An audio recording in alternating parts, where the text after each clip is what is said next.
निवेश तथा निवेश फलन को पढ़ेंगे आज के इस वीडियो में। समष्टि अर्थशास्त्र का वीडियो नंबर 14 और चैप्टर नंबर 4 आय निर्धारण यानी डिटर्मिनेशन ऑफ इनकम। पूरी वीडियो को देखिएगा तो कॉन्सेप्ट आपको समझ में आ जाएगा, ठीक है ना। और सब्सक्राइब नहीं किया है चैनल को सब्सक्राइब कर लीजिए, लाइक कीजिए, शेयर कीजिए। और कुछ डाउट्स है जो पूछना चाहते हैं मुझसे तो बेझिझक कमेंट बॉक्स में कमेंट करके पूछ लीजिए, ठीक है ना। तो आज हम बात करेंगे निवेश की। निवेश क्या होता है, जैसा कि आपको नॉर्मल बात किसी का निवेश क्या होता है, इन्वेस्टमेंट, जिसको हम दूसरी भाषा में विनियोग भी कहते हैं, क्या होता है। बेसिकली नॉर्मल लोग कहते हैं कहीं पर पैसा लगाना इन्वेस्टमेंट कहलाता है। दुकान खोल दिया, पैसा लगाया, इन्वेस्टमेंट हुआ, ठीक है ना। घर बना दिया, इन्वेस्टमेंट हुआ। जगह खरीद लिया, लैंड खरीद लिया, इन्वेस्टमेंट हुआ। ये सब इन्वेस्टमेंट ही है। तो इकोनॉमिक्स में इसको हम कैसे डिफाइन करेंगे। डिफाइन करने का यह है कि निवेश से अभिप्राय उस खर्चे से है जिसके द्वारा पूंजीगत पदार्थों जैसे मशीन, औजार, निर्माण हेतु कच्चा माल आदि के भंडारों में वृद्धि की जाती है, ठीक है ना। यानी कि पूंजीगत पदार्थों में अगर हम पैसा करते हैं, पैसा लगाते हैं तो उसी को इन्वेस्टमेंट कहेंगे। और पूंजीगत पदार्थ इसलिए कहेंगे यहाँ पर क्योंकि ये लंबे समय तक बना रहता है। इसके द्वारा आपकी उत्पादकता में वृद्धि होती है, आपके लाभों में वृद्धि होती है, या आपकी सुविधाओं में। जैसे आपने एक कार खरीद लिया, कार लंबे समय तक आपके पास रहेगी, आपसे उसको कुछ ना कुछ सुविधाएं मिलती रहेगी, इसलिए इन्वेस्टमेंट कहलाएगा। प्रोफेसर पीटरसन के अनुसार निवेश में उत्पादन के टिकाऊ यंत्रों, नए निर्माण या स्टॉक में होने वाले परिवर्तन के खर्च को शामिल किया जाता है। एक उत्पादक वस्तु को उत्पादन करने के लिए एक मशीन खरीद के लेके आता है, तो मशीन पर जो भी खर्च करता है वही उसका क्या कहलाएगा, निवेश कहलाएगा। क्यों? क्योंकि उस मशीन की सहायता से वो आगे जाके अपनी आय को या अपनी इनकम को बढ़ाएगा। अब बात करेंगे निवेश फलन। निवेश फलन कहता है क्या क्या होता है। जब भी हम नए उत्पादक परिसंपत्ति यानी कि उत्पादक परिसंपत्ति मतलब उत्पादक वस्तुओं पर प्राप्त करते हैं और इस नए उत्पादक परिसंपत्तियों के द्वारा हम वस्तु और सेवाओं का उत्पादन करते हैं, इसे ही निवेश फलन कहते हैं। मतलब हमने जो पैसा खर्च किया, उस पैसे के खर्च करने के बाद जो भी प्रोडक्शन हमने किया, उस प्रोडक्शन का और हमारे द्वारा किए गए निवेश के बीच का जो संबंध होता है उसी को निवेश फलन कहते हैं। अब बात करेंगे निवेश के प्रकार की। निवेश के प्रकार दो होते हैं, एक प्रेरित निवेश और दूसरा स्वतंत्र निवेश। प्रेरित निवेश के बारे में पहले जानते हैं। प्रेरित निवेश क्या होता है। प्रेरित यानी किसी से प्रेरणा लिया हुआ होता है। इंड्यूस इन्वेस्टमेंट यानी कि ऐसे निवेश जो किसी न किसी बातों से प्रेरित होता है, प्रभावित होता है, उसे हम प्रेरित निवेश कहते हैं। और ये प्रेरित निवेश प्रभावित होता है आय से और लाभ से। अगर किसी भी वस्तु पर या किसी भी कार्य में हमें लाभ या फिर आय की आशा होती है, उस पर हमने पैसा लगाया तो उसे हम क्या कहेंगे, प्रेरित निवेश कहेंगे। हमने मशीन खरीदा इसलिए ताकि मशीन में प्रोडक्शन करके हम आय इनकम करेंगे या प्रॉफिट कमाएंगे, इसलिए उसको हम प्रेरित निवेश, ठीक है ना। अर्थव्यवस्था में प्रेरित निवेश और आय के स्तर में धनात्मक संबंध होता है। अब धनात्मक संबंध को हम डिफाइन कैसे करेंगे। जैसे जैसे हमारी इनकम बढ़ेगी वैसे वैसे हमारा निवेश भी बढ़ता चलेगा। यानी कि ये बिल्कुल इस तरह से होता है, निवेश और आय, निवेश और आय। और वाई यहाँ पर होगा तो आई यहाँ पर होगा, वाई बढ़ के y1 हो गया तो आई भी बढ़ के i1 हो जाएगा। दोनों में क्या होता है, पॉजिटिव रिलेशन होता है। क्योंकि हमारी आय बढ़ेगी तो जाहिर सी बात है निवेश भी हम इसमें ज़्यादा करेंगे। भाई दुकान में बिक्री ज़्यादा हो रही है तो सामान भरने में कोई हर्ज नहीं है, पैसा और लगाएं क्योंकि आपकी इनकम उससे बढ़ेगी। प्रेरित निवेश के बाद हमें पढ़ना है स्वतंत्र निवेश को, ठीक है ना। स्वतंत्र यानी कि इसको स्वायत्त निवेश भी कहते हैं। ऑटोनोमस इन्वेस्टमेंट एक ऐसा इन्वेस्टमेंट होता है जो किसी भी प्रकार से आय से प्रभावित नहीं होता है। यानी कि आय बढ़े या आय घटे, इससे ऐसे इन्वेस्टमेंट पर कोई फर्क या कोई प्रभाव नहीं पड़ना है। बेसिकली ये सरकारी निवेश होता है जो देश की अर्थव्यवस्था को बढ़ाने के लिए, देश के विकास के लिए करती है, ठीक है ना। मतलब सरकार के द्वारा अर्थव्यवस्था में समग्र मांग के स्तर को बढ़ाने के लिए किया जाता है।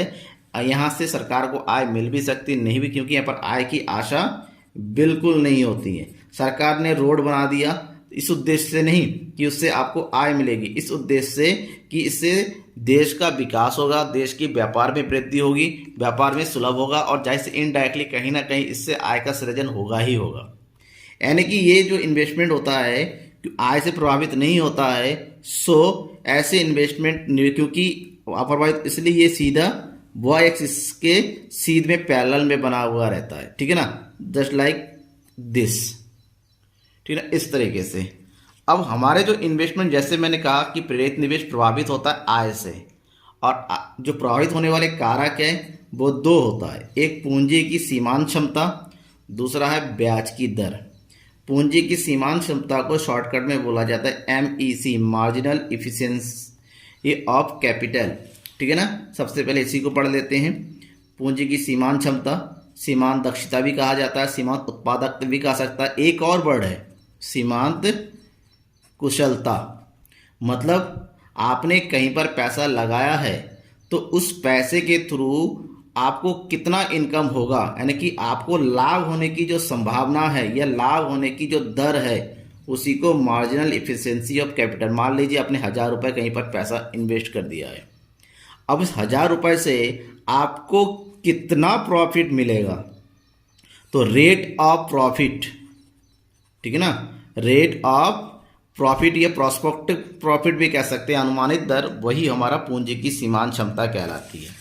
इसको अगर सही से समझें, MEC क्या है, किसी पूंजीगत पदार्थ की एक अतिरिक्त इकाई का प्रयोग करने से उसकी लागत की तुलना में मिलने वाले लाभ की अनुमानित दर। हमने कहीं पर जितना पैसा लगाया उसकी तुलना में जो लाभ होता है उसके बीच का जो अनुपात होता है, दैट मीन्स इसको हम डिफाइन कैसे करेंगे, इस फार्मूले से MEC इक्वल टू प्रत्याशित आय, जो मिलने वाली आय होती है, वाई से डिफाइन करेंगे, और उसमें उसके लिए जो भी लागत आपने लगाया है, यानी कि लागत, पूंजी की सीमांत दक्षता को बेसिकली प्रतिशत में व्यक्त किया जाता है। कैसे, फार्मूला,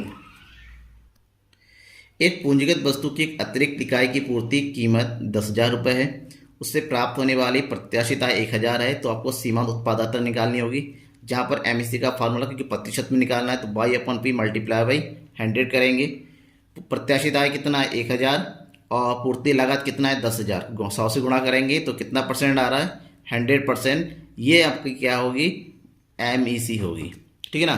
अब मार्जिनल इफिशियंसी ऑफ कैपिटल से दो बातों से प्रभावित होता है, प्रत्याशित आय और पूर्ति कीमत। सबसे पहले प्रत्याशित आय यानी कि प्रोस्पेक्टिव यील्ड के बारे में पता कर लेते हैं, ये होता क्या है।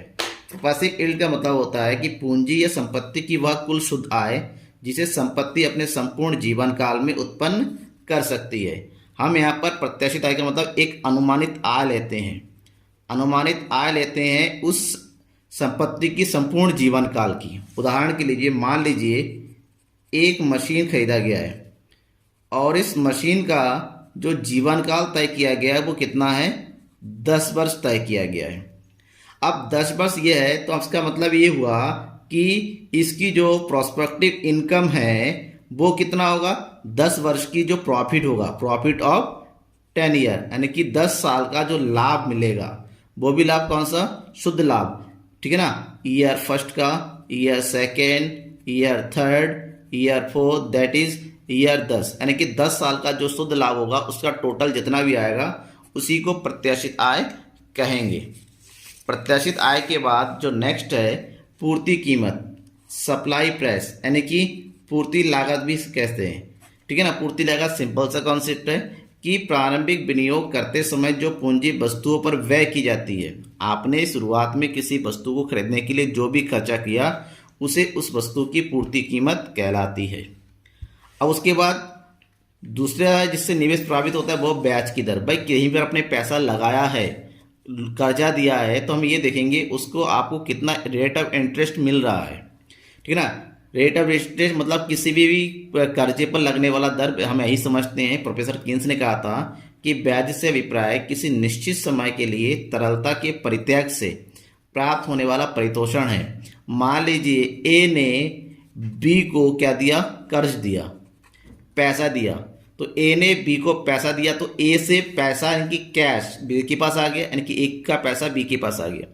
तो ए ने त्याग किया तो ए का पैसा बी के पास आया, तो बदले में ए जिस दर पर, ठीक है ना, उससे जो है लाभ या परितोषण वसूलेगा उसी को ब्याज की दर कहेंगे। ब्याज की दर का निर्धारण हमेशा मुद्रा की मांग और मुद्रा की पूर्ति के द्वारा होती है। मांग ज़्यादा, मुद्रा की आपूर्ति कम है तो ब्याज की दर ज़्यादा होगी, और पूर्ति ज़्यादा है और मांग का ब्याज की दर भी घट जाएगी। कैसे निर्धारित होता है इसके लिए मैं एक दूसरा वीडियो लाऊंगा जल्दी ही।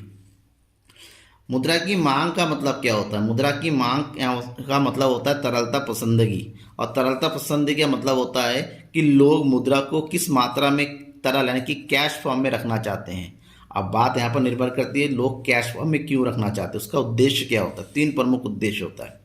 लेन देन करने के लिए, खरीदने बेचने के लिए, सतर्कता यानी कि फ्यूचर को देखते ही अपने पास कैश रखना चाहते हैं, या सट्टाबाजी करने के लिए पैसा अपने पास रखते हैं, जिसके आधार पर जो है कैश की डिमांड बढ़ती है, और कैश की डिमांड बढ़ती है और उसी हिसाब से ब्याज की दर का भी निर्धारण होता है।